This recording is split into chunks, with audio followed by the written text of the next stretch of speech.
we were talking about the family life and the slave responses the last time, and we talked about the Underground Railroad, and it was a series of secret routes that would get the slaves to the north. This is the last picture that you guys had in your last lecture, showing you all the different ways. They'd even take them down to Mexico, and they would take them up to the northern states, and eventually, if they could, get them up to Canada.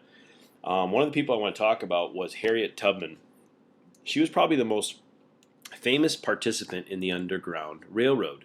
You guys have probably heard her name before. There's even been talk about having her be on, I think, the $20 bill to replace Andrew Jackson, as a lot of people somehow are just finding out that he owned slaves. But she was born a slave, and she successfully escaped slavery. And she actually ended up leading several trips and helped get dozens of slaves from the heart of the South to the North. You guys were like, dozens? That's not that many. You guys got to think of it like this. They didn't have cars. They didn't have minivans that they could just throw people in and take them up north. They didn't have highways.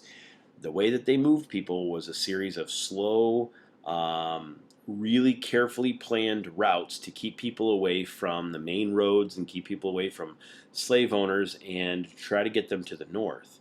And she just did a tremendous job doing this and leading several freed. As a picture of her, Harriet Tubman, super brave woman.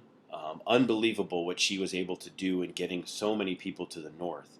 And she was so good at what she did that during the Civil War, the Union actually hired her as a scout, meaning like kind of tracking where people from the Confederacy were going and kind of figuring out their routes and their details of what they were doing. And so she was obviously very, very good at what she did. So really cool story. If you guys, I wish we had more time to tell more stories and read more stories about her, but if you ever get a chance to read stuff about her, a fascinating woman who was able to free dozens and dozens of slaves from the heart of the South to the north. Nat Turner, the reason I want you to know him, he actually led a big slave rebellion in the Virginia area. And as he leads this big slave rebellion, this is an artist rendering of what they believe he looked like. This rebellion ended actually with 60 plus whites and hundreds of slaves killed. So you guys are like, so some of the slaves ran away, and did any of them ever fight back? Like, wouldn't they outnumber their masters? And a lot of times they would. But the problem is the masters kind of almost had like an alliance with other masters in the area to make sure that if something happened to them, that with the slaves, that they would not let the slaves take over. This would be a picture in the bottom left-hand corner of perhaps what the artist, or not perhaps, but what the artist believed, kind of how their meetings would go. And they could get weapons. They used a lot of farming tools and that type of thing, and they could get guns if they were got into the master's house or what have you. But this rebellion ended with 60 plus whites dead and hundreds of slaves killed. It almost was like a small war that took place in a series of different plantations. And you can understand why the slaves would want to do this, why the slaves would want to rebel. They were going to take the chance that if they could get free, that they would be able to kill those masters and eventually get their freedom and make their way up north. And a lot of times punish the slave owner for all of the things that they did to them. The problem was this. Slave rebellions usually ended in more harsh treatment for the slaves. Think of it like this. Again, I'm not trying to make light of a slave rebellion, but I'm trying to make it where you guys understand what's happening. I go away and I need a sub to cover for me. Okay? You guys act bad for the sub. How am I going to be when I get back? I'm going to be more harsh on you. I'm going to be more mean. I'm going to be more giving you guys way more work. I'm not going to treat you as nicely as I have always, always treated you guys. And so what happens is these slave rebellions usually ended in more death for the slaves, more whippings, more chains, more bonds, to make sure that the slaves knew that they were still in subjugation. And so it might have done a job for a little bit and maybe killed a couple people. Some slaves did get free from this, but overwhelmingly, when a slave rebellion happened, the masters in the areas heard what had happened, and as a result, they wanted to rule with a more harsh iron fist than they had beforehand. And so a lot of times, I'm not saying it wasn't worth it. I don't really know because I wasn't there. I can't tell you and speak for them. But a lot of times, slave rebellions usually ended in more harsh treatment for the slaves. This is a picture of this, what they would say is part of this slave rebellion. if you notice, what they're trying to use here is this. They're trying to actually use, I guess, what they would consider propaganda. And what they're doing is they're showing you the scenes above is designed to represent figure one, a mother entreating for the lives of her children. Notice how they have a slave here with an axe, and the mother's begging this not to happen. Mr. Travis cruelly murdered by his own slaves. Okay, and then same thing here. And then if you look at the bottom, it says a company of mounted. I cannot read that. I apologize. Go after the African Americans, the slaves. And so basically what they're showing is what happened. Now notice in this top picture, they're using propaganda, and that's kind of getting everybody to look what? You're looking at this going, man, the slaves are killing this guy. They're going to kill children. They're going to go after this family here.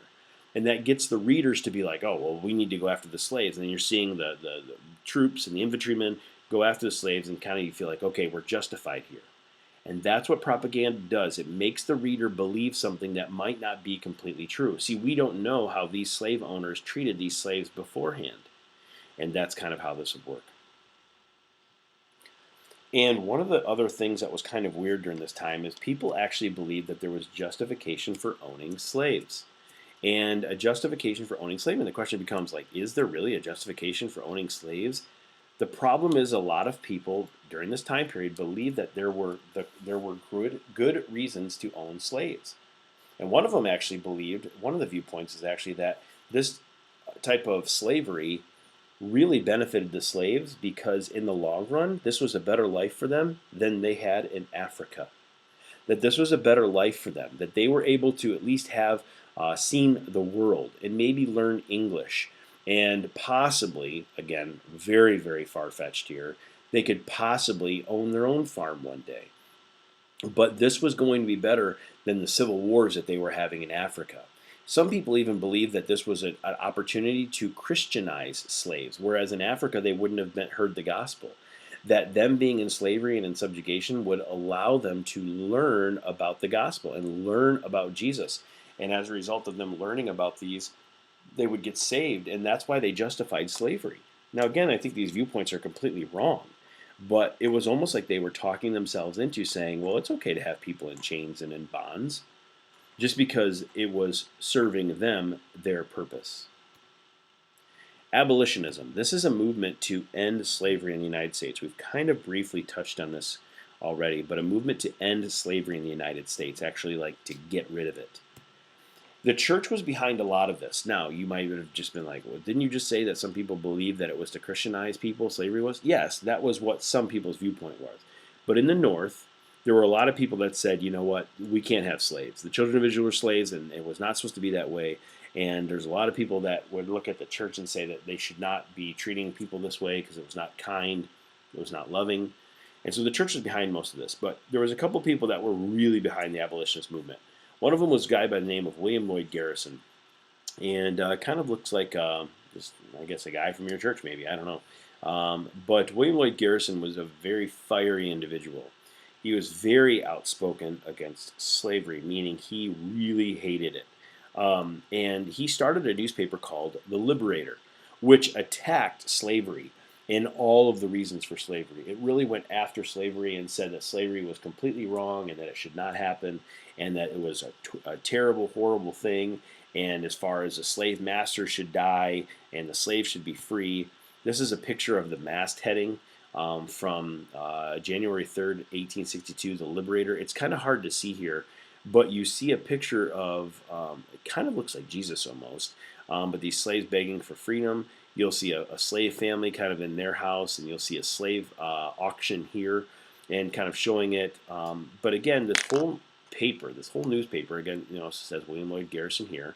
And the whole idea behind this paper was to talk about trying to free the slaves. If you notice, it says, "Thou shalt love thy neighbor as thyself." That was a verse there too. Now, he did oppose the Bible, though. Even though he's using part of this, he did oppose the Bible because he kind of felt like the Bible and the Constitution were pro-slave documents. There's a couple passages in the New Testament where it talks about how slaves should be kind to their masters and that type of thing. But he did oppose the Bible and the Constitution as pro-slavery documents. He didn't really like that. He would oftentimes lead violent attacks on slave owners, where he would get people and they would go to slave areas and they would kill the master and try to help free slaves. So, one of the problems that a lot of people have with his viewpoints of abolition is he would go after other people and he would kill those slave owners to try to prove a point. William Lloyd Garrison. This is another picture that they would post in his Liberator. This is a slave trade. If you notice, slaves, horses, and other cattle. So they're really putting a person in the same category as horses and cattle.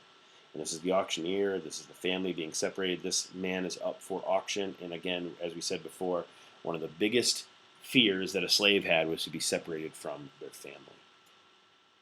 I don't know if you guys notice this again. This in the background here, this guy whipping this slave.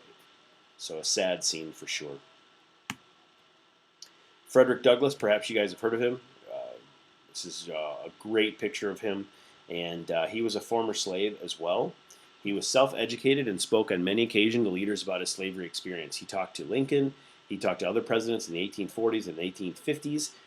He escaped, and I used to, in my classroom, have a book of his memoirs where he would talk about his slave master as he was a kid and how a slave master to him as a kid would only beat him on occasion, but he would tell stories about how cracked his feet would get and how sore and how without clothes, how he would be without clothes very frequently as a kid, and how he would have to sleep in like a sack that they would put wheat in, like a burlap sack, and how he would talk about the cracks in his feet and how he could put his finger in the cracks of his feet because he didn't have any shoes.